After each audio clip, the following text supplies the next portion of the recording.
नमस्कार, मेरा नाम है डॉक्टर पुरु धवन और आज इस वीडियो में हम बात कर रहे हैं भूख ना लगने की। किडनी पेशेंट में एक आम दिक्कत भूख ना लगना। अब पेशेंट को भूख नहीं आ रहा, स्वाद नहीं आ रहा, पेशेंट खाना ही नहीं खा रहा, पेशेंट डे बाय डे कमजोर होता जा रहा है, वेट लॉस किया जा रहा है। अब पेशेंट जितना कमजोर हो जाता है उसकी बॉडी में उतना हीमोग्लोबिन कम हो जाता है, बॉडी में उतनी स्वेलिंग आनी शुरू हो जाती है, पेशेंट से उठना बैठना सब खत्म हो जाता है। तो एक किडनी फेलियर पेशेंट को भूख ना लगने पे क्या करना चाहिए जिससे वो इतनी सारी कॉम्प्लिकेशन से बच जाए, इसी को आज हम समझने की कोशिश करेंगे। तो पहले समझने की कोशिश करते हैं कि ये भूख क्यों नहीं लग रही है। जब हमारी बॉडी में किडनी काम नहीं कर रही है तो आप सबको ये तो पता है कि क्रिएटिनिन बढ़ता है, बट क्रिएटिनिन के साथ साथ और चीजें भी हमारी बॉडी में बिल्डअप हो रही होती है, जैसे यूरिया।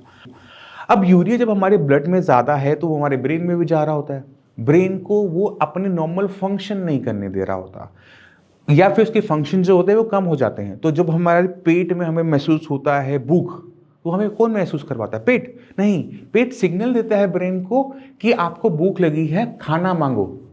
बट अगर ये सिग्नल ढंग से काम ना करे तो आपको भूख महसूस नहीं होती है। आप एक रोटी खाओगे, आपका पेट भर जाएगा, आपको उल्टी करने का मन करेगा, आप लॉस ऑफ एपेटाइट देखने को मिलेगा। अब आप खाना ही नहीं खा रहे, पूरे दिन में 2 रोटी 3 रोटी खा रहे हो और आप ये सोच रहे हो कि आपकी किडनी ठीक हो जाएगी, तो ये भी गलत है। क्यों? अब इसको भी समझो। आपने खाना खाया ही नहीं, खाना बहुत कम खाया, आपने जो खाना खाया वो आपकी बॉडी के लिए सफिशिएंट ही नहीं है, बॉडी वीक हो रही है।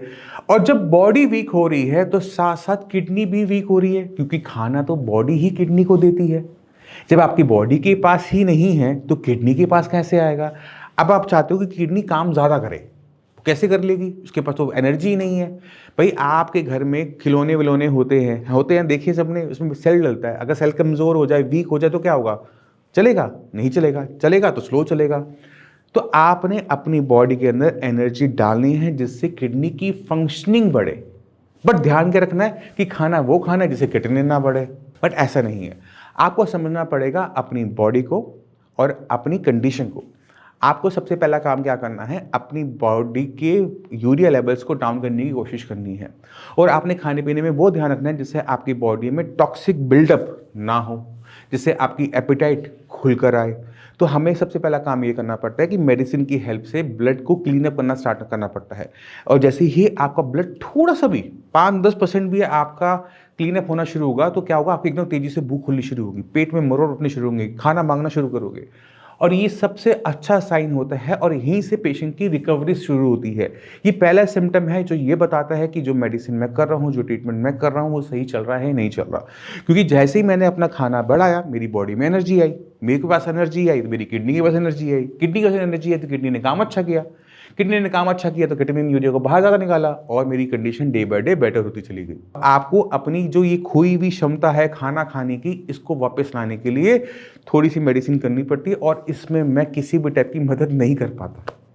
ठीक है, तो आप अपनी एपेटाइट को खोलो, किसी भी तरीके से खोलो। और अपने एपेटाइट जब आपकी खुल जाए, जब भूख खुल जाए, तो खाना क्या खा रहे हो ना, ये भी इंपॉर्टेंट है। क्योंकि अगर आपने घिया तोरी टिंडा ही खाना है तो इससे अच्छा है कि भूख ना खोलो। सच्ची बता रहा हूँ, क्योंकि अगर आप उसकी न्यूट्रिशन वैल्यू देखते हो तो वो बहुत कम है। ठीक है, उसमें सोल्यूबल फाइबर ज़्यादा है, इनसोल्यूबल फाइबर कम है। ठीक है, पेशेंट रोज वो बिना टेक्सचर का खाना खा रहा होता है तो उसको खाना सामने आता है, भूख खत्म हो जाती है। तो अगर आप अपनी भूख खोलना चाहते हो तो आपको वो खाना प्लेट में रखना होता है जो टेस्टी होता है। जैसे आप घर पे खाना दो रोटी खाते होगे, बट जैसे ही आप रेस्टोरेंट में पहुंचते थे तो आप तो 4 रोटी खा लिया करते थे। क्यों? क्योंकि खाना टेस्टी ज़्यादा लग रहा था। बट घर के खाने के अंदर भी कुछ चीज़ें ऐसी होती हैं जैसे जो पसंद होती है। जैसे आप एक रोटी खाते हो, बट आपको एक मेथी की रोटी दूंगा तो आप थोड़ी सी ज़्यादा खा लोगे, राइट? अब आप घर में एक प्लेन रोटी खाते हो, अगर मैं इस प्लेन रोटी के अंदर प्याज भर दूँ और उसे परांठे की तरह बना दूँ, तलूँ नहीं, तो थोड़ा सा ज़्यादा खा लोगे ना। तो ये जो रिप्लेसमेंट होती है एक खाने से, एक रोटी से, या एक थोड़ा कम टेस्टी से ज़्यादा टेस्टी वाले की तरफ, जिसके अंदर न्यूट्रिशन वैल्यू ज़्यादा होती है, वो हमारे किडनी फेलियर पेशेंट के लिए बहुत हेल्पफुल रहता है। तो आपको अगर भूख नहीं लग रही है तो सबसे पहला काम है फ़ोन करना। जैसे ही भूख खुले खाना खाना शुरू करना, क्योंकि जैसे आपकी भूख खुलेगी खाना खाना शुरू करोगे, बॉडी में एनर्जी आनी शुरू हो जाएगी, आपका क्रिएटिनिन, यूरिया, जो आपकी जितनी भी दिक्कतें चल रही हैं, ब्लड की कमी, स्वेलिंग, सब जाना शुरू कर देगा। बट जो डाइट चार्ट या जो मैं देता हूँ उसको आपने स्ट्रिक्टली फॉलो करना है। चाय नहीं पीनी है, अब गर्मियाँ आ गई हैं, संतरा, मौसमी, कीनू, आम नहीं खाना है, गुड़ नहीं खाना है, सेंधा नमक अगर मैं बोलूँ तो ही खाना है, वरना वो भी नहीं खाना है। नमक आप नॉर्मल नमक खाओ बट सेंधा नमक नहीं खाओगे। तो छोटे छोटे परहेज होते हैं जिसको आपको अपने डाइट में डालना पड़ता है, अपने खाने पीने में बदलना करना पड़ता है, जिससे आपकी बॉडी लंबा टाइम बिना किसी वीकनेस के, बिना किसी कॉम्प्लिकेशन के सर्वाइव कर सके। तो इस बात को समझो और जाने से पहले कुछ पेशेंट से, अपने जैसे पेशेंट से ज़रूर मिल के जाओ। और आज हमारे साथ हैं दीपक जी। दीपक जी, आपका ट्रीटमेंट यहाँ से कब शुरू हुआ था? 45 दिन पहले हुआ था। मार्च में, मार्च के एंड में। मार्च तब लेवल कितने थे? मेरा 11.5 था। 11.5। अभी कितना लेवल चल रहा है? 4। जब 11 था तो डॉक्टर ने क्या बोला था, क्या करना है? डायलिसिस कराना था और किडनी ट्रांसप्लांट की। किडनी ट्रांसप्लांट और डायलिसिस के लिए बोल दिया था जी। उस टाइम कोई दिक्कत होती थी शरीर में?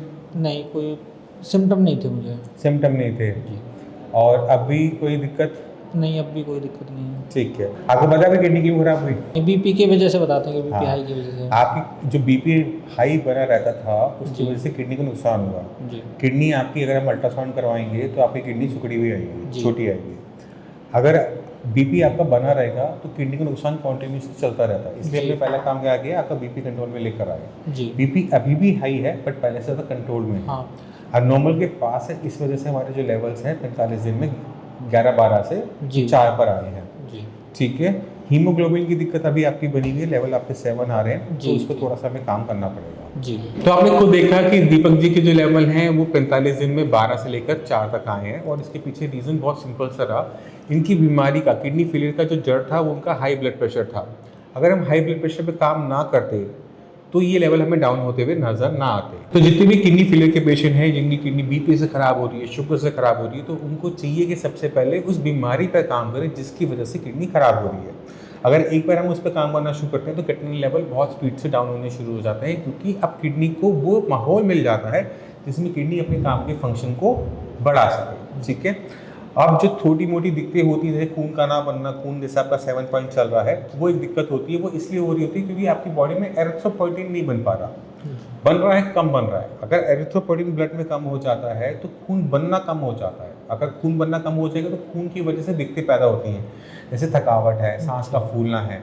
अभी आप कह रहे हो कोई दिक्कत नहीं है, बट सीढ़ियाँ चढ़ते होगे उतरते होगे तो सांस फूल जाती है ना, वो होता है। अब ब्लड हमारा जितना होना चाहिए 10+ में रहना चाहिए। मैंने आपको एडवाइस कर दिया, उसको आप शुरू करेंगे और नेक्स्ट मंथ तक आपका जो एरिथ्रोपोइटिन ब्लड का जो दिक्कत है वो भी सॉल्व हो जाएगा। ठीक है। तो मैं उम्मीद करता हूँ इस वीडियो से आप सीख गए, देख भी लिया कि बीपी से किस तरह से किडनी खराब होती है, और अगर हमें ठीक करना है तो हमें कहाँ पर सबसे पहले काम करना चाहिए। फिर भी माइंड में कोई भी डाउट हो, कुछ भी पूछना चाहते हो, आप आ सकते हो, मिल सकते हो, डॉक्टर से भी बात कर सकते हो। इसी के साथ मैं चलने की आगे चाहूँगा। मिलते हैं अगली वीडियो में, तब तक के लिए नमस्कार।